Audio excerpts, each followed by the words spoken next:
बिस्मिल्लाहिर्रहमानिर्रहीम। अस्सलाम वालेकुम। इंसाफ न्यूज़ रूम में खुश आमदीद कहता हूँ। एक अहम खबर के साथ हाजिर हूँ और मैं हूँ डॉक्टर मोहम्मद फ़ारूक। खबर शामिल करते हैं मंडी बहाउद्दीन से, जहाँ कोरोना वायरस आगाही मुहिम के सिलसिला में CEO health authority doctor Mohammad Ilyas Gondal ने शहरियों में मास्क तकसीम किए।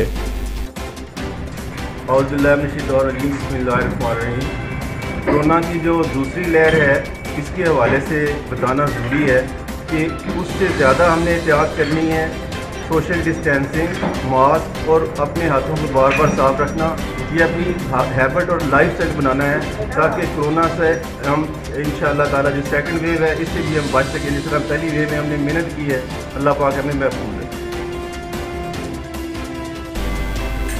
हमारे नुमाइंदे की रिपोर्ट के मुताबिक मंडी बहाउद्दीन में महकमा सेहत के ज़ेर एहतमाम कोरोना वायरस के मुतल्लिक़ आगाही मुहिम चलाई गई, जिसकी क़ियादत CEO हेल्थ अथॉरिटी मंडी बहाउद्दीन डॉक्टर मोहम्मद अलियास ने की।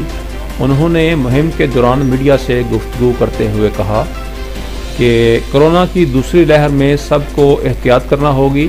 समाजी फासला, मास्क पहनना और हाथों को बार बार धोना है। हमें कोरोना के साथ एहतियाती तदाबीर को अपनी आदत बनाना होगा। उन्होंने सड़कों पर जाकर गाड़ियों, मोटरसाइकिलों पर सवार और दुकानों पर काम करने वालों में मास्क तकसीम करते हुए इन्हें कोरोना वायरस की दूसरी लहर से मुतल्लिक़ आगाह किया। कैमरामैन मोहम्मद अरशद के साथ रिपोर्ट अनायतुल्लाह अंजम क्लेयर, मंडी बहाउद्दीन।